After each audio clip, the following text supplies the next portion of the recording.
So the Buddha emphasized that anyone could follow his example and lessen their suffering by learning to let go of their cravings. The Buddha also rejected the caste system, arguing that there were no hierarchies of people, that anyone could achieve enlightenment by learning how to sort of work on their cravings or desires for things. Perhaps for this reason, Ashoka felt drawn to this particular philosophy.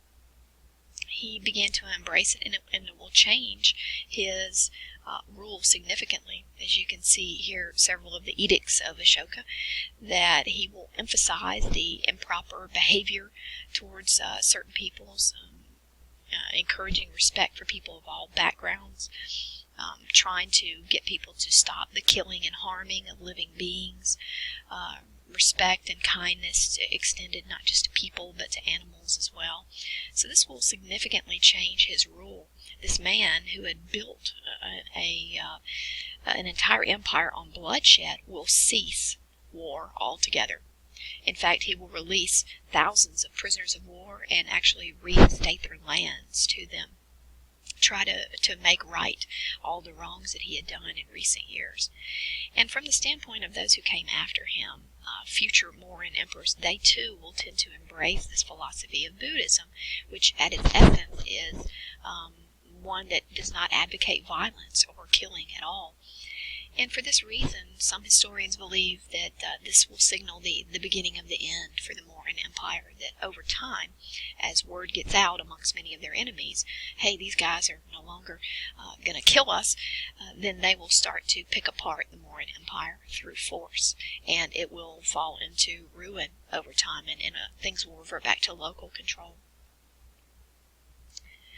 So after another long period of protracted violence and civil war, we'll see the next major empire in Indian history will be that of the Guptas, sometimes referred to as the Golden Age in Indian history.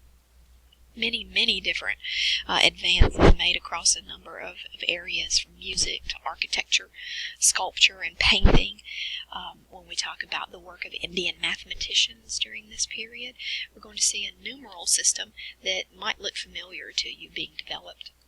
If you'll take a look at various numbering systems for some of the main languages spoken in the Indian subcontinent today, if you look at the top list, it's known as Indo-Arabic.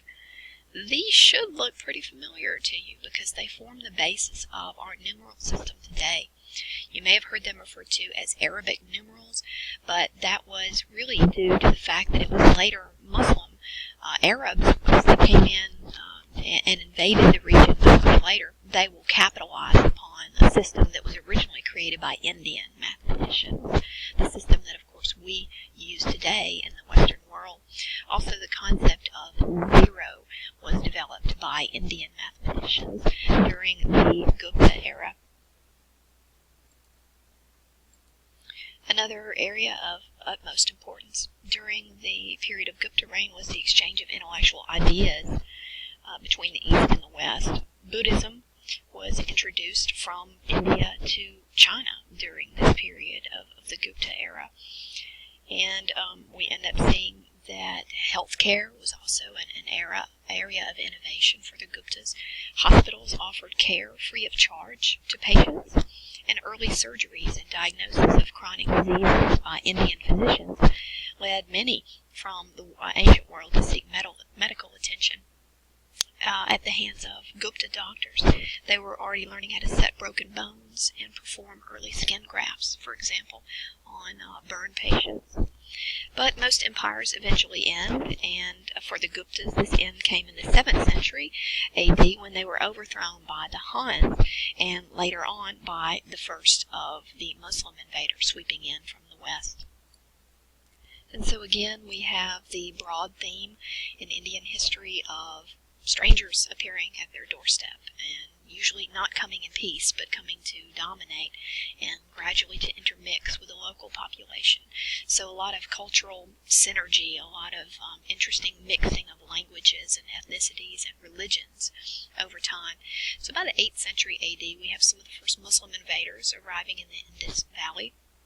When we talk about these waves of Muslim invaders, we're going to have a couple of big points of difference between the native peoples, who are largely Hindu, and these Muslim outsiders who are seeking to come in and dominate them. Probably first and foremost, Islam is a monotheistic religion, whereas Hinduism involves the worship, in some cases, of thousands of different deities. That's one big key difference.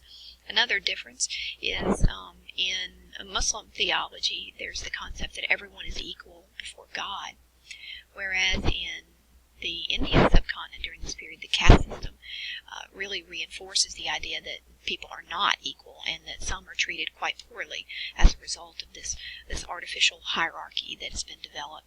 So in addition to the issues associated with religion being very, very different, social systems being very, very different between these two groups, you're also going to have bloodshed thrown in the mix with all of this. So what we're going to see over time is Islam will make its way into the Indian subcontinent, will settle peacefully in certain areas, but there will be occasional outbreaks of violence, and regrettably that's the case even today in this particular area, where there's sort of an uneasy cooperation between some of these groups. But anyway, pushing forward back to our discussion of the ancient world, you have another wave of Turkish Muslims pushing into the Indian subcontinent by the 10th century AD. And in this case, you're going to have the leaders like Mahmud of Ghazni, who are going to do a lot to destroy any kind of budding cooperation between these two groups.